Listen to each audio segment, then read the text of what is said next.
So our first speaker will be Dr. Yair FURSTENBERG from the Hebrew University.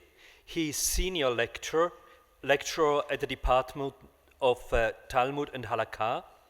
In various articles, he evaluates the impact of Greco-Roman intellectual environment upon rabbinic religion.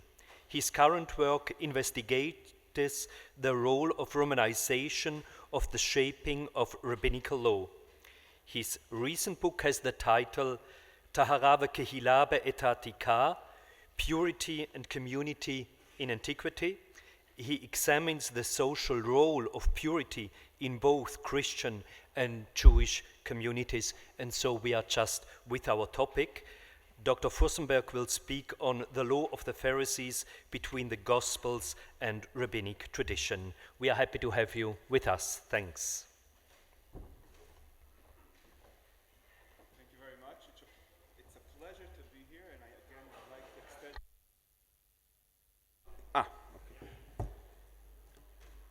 Thank you very much. It's a pleasure being here in this stimulating meeting, this, I think, very important one.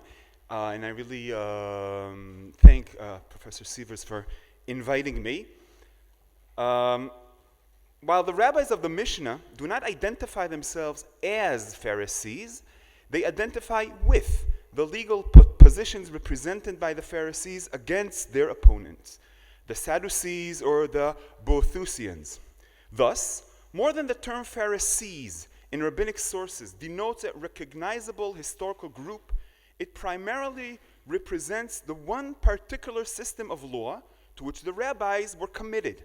This is quite understandable as we take into account the legal orientation of rabbinic literary production. Unfortunately, however, beyond supplying multiple legal rulings and legal exegesis, the rabbinic collection of Pharisaic legal positions in and by itself hardly provides an image of this group. We can only get a general sense of the enmity between them and their opponents. In contrast to rabbinic literature, matters of law occupy only a minor part of the gospel narratives. Yet, here too, a significant portion of references to the Pharisees concerns disputes over legal matters. These, however, seem at first sight to be of very different nature than the disputes recorded in the rabbinic literature. In general, the Pharisees of the Gospels act as supervisors who demand strict observance of the law and blame Jesus for not doing so, while he, in response, blames them for concerning themselves with minute details of law instead of more significant moral issues. Here again, we obtain an image of the legalistic mindset of the Pharisees who are upset with those who do not meet their legal standards, but which in fact tells us very little about their religious, social, and ideological positions.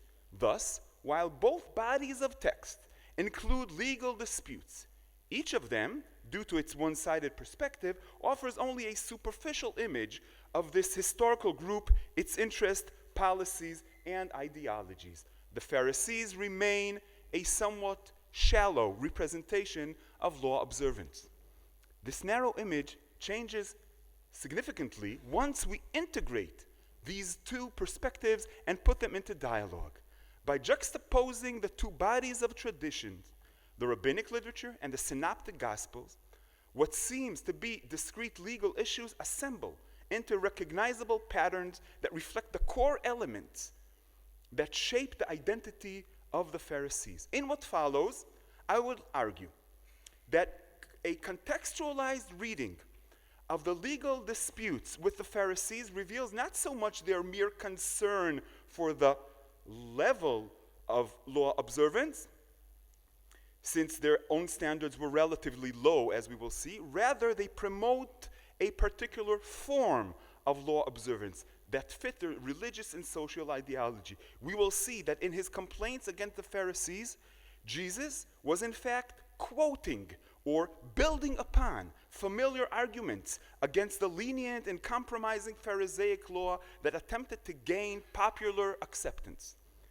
The Gospels, as you see here, include three basic forms of dispute over legal matters between Jesus and the Pharisees, which Matthew in particular sets as three consecutive stages. First, Pharisees attack attack Jesus for not observing the law. Later, they examine his views concerning various matters, including matters of law. And finally, Jesus replies with a forceful attack against Pharisaic legal rulings. A close examination of these issues in light of parallel rabbinic material reveals that at each of these stages, the issue at stake is not appropriate level of observance, again, but rather the particular form of observance promoted by the Pharisees. Before turning to the text, I'll add one methodological note. As is well known, rabbinic texts were redacted more than a century after the Second Temple period. And as we shall see, there are clear signs of later revisions and reformulations. Nonetheless, the shared concerns, notions, and literary patterns with the Gospels and Qumran text disclose elements within the rabbinic tradition that are rooted within the early discourse. Since there is no absolute measure for fixing the date of any specific tradition, we can determine their most plausible context only by identifying the level of affinity to neighboring texts. Jesus rejected the Pharisaic practice of hand washing, since in his view it contradicted the biblical conception of impurity. After all, not what goes into the body defiles it, and that's biblically correct, but rather what comes out of it. However, his first argument against hand washing was directed against the authority of tradition in general. The Pharisees, Jesus claimed, prefer human tradition over the commands of God. Notably, however, the argument was not new. And Jesus was basically applying a stock argument against the Pharisees expressed already by their Sadducean opponents. As we learn from Josephus, commitment to tradition was a familiar identity mark of the Pharisees, and it set them apart from other groups. Admittedly, this commitment challenged the absolute authority of the Torah, and it was therefore targeted by the Sadducees as well as by Jesus. It is essential then to acknowledge, when reading the arguments in Mark 7, that this particular debate draws from a wider intersectarian discourse concerning the nature of Torah observance. Remarkably, another element that is shared by Josephus and Mark is the assumption that the Pharisaic tradition was, in fact, widespread among Jewish population. Regardless of the actual political status of the Pharisees, the justification of tradition as a source of authority draws from a fundamental esteem of popular practices, and it gains its power from these circles. The Pharisees then adopted a view of religious authority which enhanced the status of common practices. That Jesus was not alone in rejecting hand washing, which came to represent non-scriptural authority in general, is evident from rabbinic sources as well. We hear of an Elazar ben Chanoch, it's not clear what the manuscripts have, who was excommunicated because he, like Jesus, doubted the law of hand washing. You see it in front of you. It seems then that this particular issue has become a symbol of adherence to non-scriptural laws, but this ancient debate underwent somewhat of a revision as it was recast into rabbinic terminology. The later rabbis of the Talmud instruct that the observance of the words of the scribes is more important than the words of the Torah. This is really a mirror image of what we have in Mark 7. The commitment to the tradition of the elders has been transformed into the commitment to this similar, yet not identical notion of words of the scribes. Yet, here too, hand washing represents the commitment to non-scriptural authority, as the Talmud immediately makes clear. The Talmud goes on to relate to the story of Rabbi Akiva, who while in prison was careful to wash his hands even when there was not enough water to drink. "What can I do?" he explains to his surprised disciple. "Since one deserves death for neglecting the words of the rabbis, it is better that I myself should die than that I should transgress against the opinion of my colleagues." This story is obviously a later rabbinic development, as we learn from the rabbinized terms, words of the scribes, words of the rabbis. but we can trace this issue back to Second Temple disputes and terminology surrounding the legitimacy of the tradition of the elders. As we shall see, this Pharisaic legal approach adds to other features that promote a more popular form of law observance. The first step then for sketching Pharisaic worldview is to distinguish it from other competing approaches within normative Judaism and to locate the disputes with Jesus within this very same discourse. Jesus seemed to have participated in the ongoing discussion about the nature of the law, which took place between the different sects, Pharisees, Sadducees, Qumranites, and others. Currently, we are not concerned with the unique contribution of the Jesus tradition to this heated debate, but rather with the Pharisaic system of thought most clearly expressed by their opponents. This insight is essential for our understanding of the second form of dispute between Jesus and the Pharisees when they approach him for the sake of examination. In what is arguably the original Markan diversion, they test him concerning his view on divorce. Is it lawful for a man to divorce his wife? At first glance, this is a strange test, considering the fact that divorce is explicitly mentioned in the Torah, and it was an accepted practice among Jews of the period. For any Jews, then, the answer should have been obvious, and such an exchange would make sense only if already assumed that Jesus had departed from normative Judaism. Indeed, some scholars claim that this unit reflects notions that developed later and could not fit into the original Jewish-Palestinian context of Jesus' activity.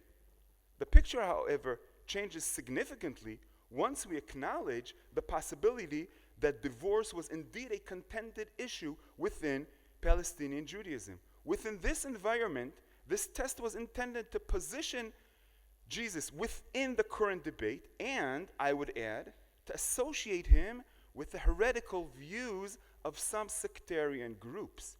Rabbinic sources testify to this practice of examining those who seem to perform unorthodox practices. However, as in other tests, Jesus is able to escape the charge of holding to dangerous views by outsmarting his opponents with a shrewd response. Although there is no explicit prohibition against divorce in contemporary sources, a fundamental restriction of divorce is expressed in Qumran's sectarian text. It is hard to escape associating Jesus' statement and Qumran source, who share the same argument. The Damascus document blames the people of Israel with fornication by taking two wives in their lives. Even though the principle of creation is male and female, he created them. Read carefully, this charge of bigamy includes not only marrying two women simultaneously, but also marrying a second wife while the first one is still living, by taking two wives in their lives. This would exclude any standard case of divorce and remarriage. Divorce may be possible in cases when the wife is suspected and sent away, as implied by Scripture, but it would not enable the husband to remarry. For all practical matters, then, the Qumran position prohibits divorce as an option for a married couple, and it viewed this practice, relatively widespread in the Greco-Roman world, as outright fornication. From his response, we learn that Jesus basically accepted the Qumran view of marriage since it fit the divine creation. Right, here's the text.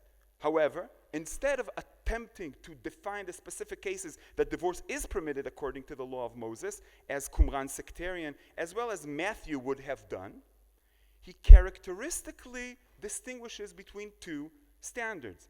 Divorce was permitted only for those lowly, hard-hearted people who could not commit themselves to the ideal life of eternal marriage, marital relations. The law, then, does not necessarily reflect the ideal way of living for which we must turn to creation. Jesus maneuvers between the positions. He accepts the Qumran standard without being completely identified with their teachings. He did not reject the Pharisaic practice, but at the same time, he was able to denigrate them as hard-hearted and their legal standards as compromising. Significantly, however, the notion that the law of Moses compromises with human stubbornness and weaknesses is familiar from rabbinic tradition itself, and with respect to the very same issues. According to Deuteronomy 21, one may take a captive woman who he lusts for to be his wife. The Midrash comments that such an abuse of the woman in this situation should not have been legitimate.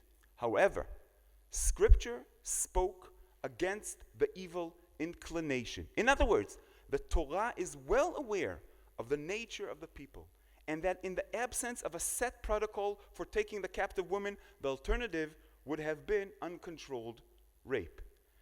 Possibly Jesus was alluding to an accepted approach among the Pharisees. Be this as it may, the image of the Pharisaic law was that of a compromising system that yields to human weaknesses instead of elevating them. This is famously also the Qumran image of the Pharisees, who they labeled seekers of smooth things. As we shall further see, this is an image that the Pharisees embraced wholeheartedly. The most elaborate depiction of Pharisaic worldview appears in two parallel texts, one in Matthew and the other in the Mishnah, which include complaints against their scandalous legal approach. Although each of the texts relates to different legal or ritual issues, both reflect the same rhetorical pattern. Both texts point to a standard policy of the Pharisees that was strongly denounced by the Sadducees as well as by Jesus. Both the Mishnah and Matthew incorporate the complaints against Pharisaic legal policy within a larger, more complex unit. But at the core of both parallels, we find a sequence of two complaints that share similar language and argumentation. These can be summarized in the following manner. The Pharisees undermine the most basic principle of the priestly code to distinguish, and the verse is quoted up here, to distinguish between the sacred and the profane, between the unclean and the clean. Time and again, the Pharisees undermine the superiority of the holy realm and seem to ascribe more importance to the profane. What can be more sacrilegious than that? Furthermore, they also neglect to separate the pure from the impure. We will briefly explain the legal background of the two set of parallel complaints, which will reveal the principle of Pharisaic policy.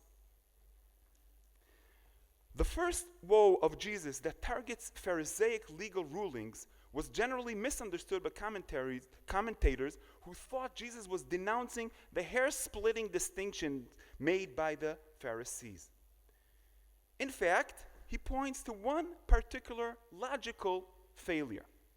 They seem to consider the less holy to be more important. Woe to you, blind guides, who say, if anyone swears by the temple, it is nothing. But if anyone swears by the gold of the temple, he is bound by his oath. You blind fools, for which is greater, the gold or the temple that has made the gold sacred?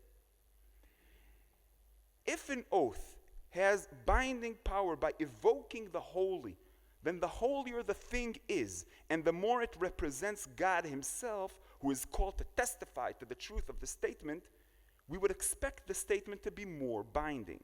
That's the logic of oaths, and I thank Adela for giving us a detailed introduction to this issue. So how can it be that an oath by the temple is less binding than an oath by the gold that was consecrated by it? The Pharisees seem to prefer things that were consecrated by humans over the true sources of holiness, the temple and the altar. Here again, Jesus seems to be quoting priestly complaints against the lenient rulings of the Pharisees. The Pharisaic view does in fact make sense, but it requires a different approach to the relationship between the holy and human activity. As we learn from rabbinic literature, there was a distinction between two forms of self-obligating speeches. Alongside the threatening oath by the name of God, a less frightening substitution developed, the prohibitive vow, which employed the language of dedication to God in order to create self-imposed obligation. Already Josephus informs us that korban, the formula for dedicating a gift for the temple, was commonly used among Jews for swearing. Thus, according to the Pharisaic understanding of this practice, since sacrifices and gold became sacred through human consecration, through human obligation, they could effectively be employed to create an obligation as well, a prohibitive vow. The result, however, as Jesus points out, was paradoxical. It distorted the priestly notion of sanctity and vested the human consecrative capacity with greater authority than the temple itself, that could not be consecrated by humans. The first of the Sadducees' complaints against the Pharisees in the Mishnah Yadayim, this is the first section of the unit, addresses this very same feature of Pharisaic legal approach. The Sadducees say, "We bring charges against you, Pharisees, for you say that the Holy Scripture renders the hands impure, and the book of Homer do not render the hands impure." Paradoxically, if someone were to write a work of Homer on a piece of parchment, it would remain ritually clean. But if one writes a passage of sacred scripture on this parchment, then suddenly it becomes a source of impurity. This is so perplexing that scholars continue to debate this issue, and I won't solve the Pharisaic view, but just the paradox is clear. The same is true with respect to bone impurity, which the Mishnah continues to deal with. And Vered actually mentioned it yesterday. According to the Pharisees, the holier the bones are, the more they defile. We see then that the opponents of the Pharisees identified a consistent pattern within Pharisaic halachic policy that undermined the sacredness of the temple and all that is holy. The parallel between the two following complaints that blame the Pharisees for not separating the pure from the impure is even more striking. They not only address the same fault, but also share a similar language. Jesus' complaints against the Pharisees who clean only the outside of the cup, while the inside is impure. While Jesus clearly utilizes this issue in order to demonstrate the hypocrisy and moral failure of the Pharisees, right? He says, "For you cleanse the outside of the cup and the plate, but inside they are full of greed and self-indulgence." His complaint explicitly refers to a particularly ritual practice unique to the Pharisees, right? He argues what they should be doing: cleanse the inside of the cup and plate, that the outside also may be clean. And this refers to a known practice of the Pharisees. The Pharisees were satisfied with purifying the external part of a vessel, while the more stringent priests, as we learn from rabbinic sources, demanded that one purify the entire vessel by immersing it completely, including its interior surface. Rabbinic sources testify to a dispute concerning cases of vessels, let's use this as an example, that were contaminated only on their exterior, such as with impure liquids that they came in touch on their exterior parts. Whether these vessels required complete purification. The Pharisees, or at least we know that from the rabbinic tradition, wiped the impure liquids from the exterior and continued using the vessel in their meal, while the priest would remove it in order to immerse it in the mikveh. Here again, the Pharisees offer a more lenient and practical solution, which at the same time undermined the priestly demand to completely separate impure from pure. In the eyes of their opponent, the superficial purification of a vessel is a striking representation of their mediocre legal standards, their compromising attitude, and even their hypocrisy. Evidently, the Pharisees, what is a better representation of hypocrisy than this kind of practice?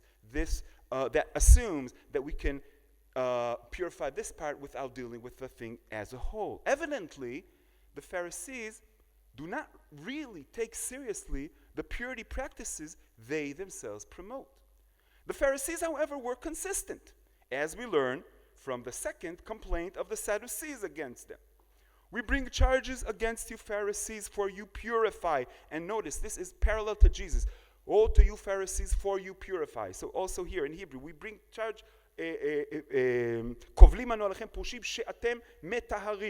we bring charges against you, Pharisees, for you purify the stream of liquid. According to the Pharisees, when a liquid flows downwards and encounters something impure, whether on a slope during a transfer or during a transfer from a higher vessel to a lower one, the bottom is impure, but the upper portion remains pure.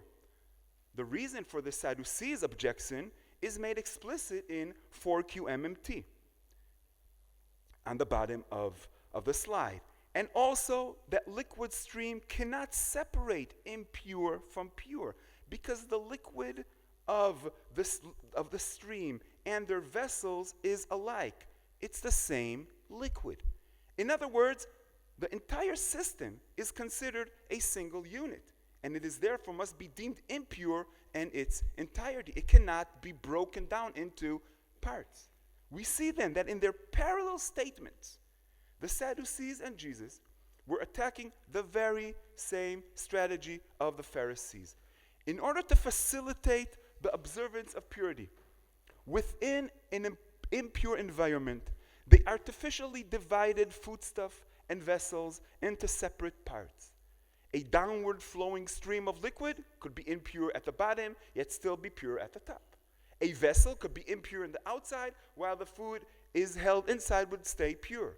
And as we learn from other early rabbinic sources, food could become impure in one part and remain pure in another. Here again, the purity laws of the Pharisees contradicted biblical priestly standards. If we consider the two sets of complaints together, a consistent pattern emerges. Both Jesus and the Sadducees first denounced the Pharisees for undermining the hierarchy of holy and profane, and then attack them for not separating the impure from the pure. The similarity of their charges attests to a fixed pattern within anti-Pharisaic polemic, and at the same time uncover the very basic foundations of Pharisaic worldview and halachic policy. And here we come to the conclusion. These are the main features of Pharisaic law as they emerge from a synthetic analysis of the gospel traditions and rabbinic material. Arguably, many disputes between Jesus and the Pharisees reflect an inner sectarian discourse concerning the principle and objectives of the law in which Jesus was participating. Thus, his point of view, as well as that of the Qumran sectarians, is essential in order to expose the underlying religious ideology and social policy of the Pharisees. In fact, all features point, I would argue, to the same direction, in the same direction. Put crudely, and it is crudely, and that's what happens when this is the nature of our sources. The law, according to the Pharisees, is a law of the people and for the people. It authorizes tradition, which does not relate to rabbinic interpretations and decrees, but to the ancestral customs that were much valued in Greco-Roman political thought. And that is one thing that we did not yet discuss, the relationship between Pharisaic ways of thinking and political context. But this is a bit beyond my scope.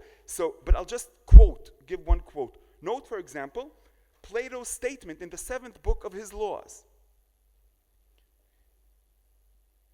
For it is these that act as bonds in every constitution, forming a link between all its laws, exactly like ancestral customs of great antiquity, which, if well established and practiced, serve to wrap up securely the laws already written. Within the Jewish context, however, such an orientation would seem to be incompatible with the divinity of the cultic system inscribed in the Torah. Therefore, the Pharisees, as a counter move, reinforced the human nature of the legal standards, the human orientation of the legal standards. They promoted a scandalously lenient policy, even to the degree that it undermined the priestly system of holiness and purity.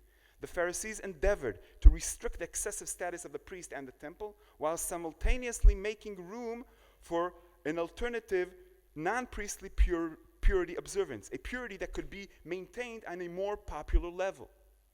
It is not surprising then that their legal system came under attack from all directions. Jesus, like other opponents of the Pharisees, believed that choosing a popular policy came at the expense of a tempered ideology. This may have been a price that the Pharisees were willing to pay.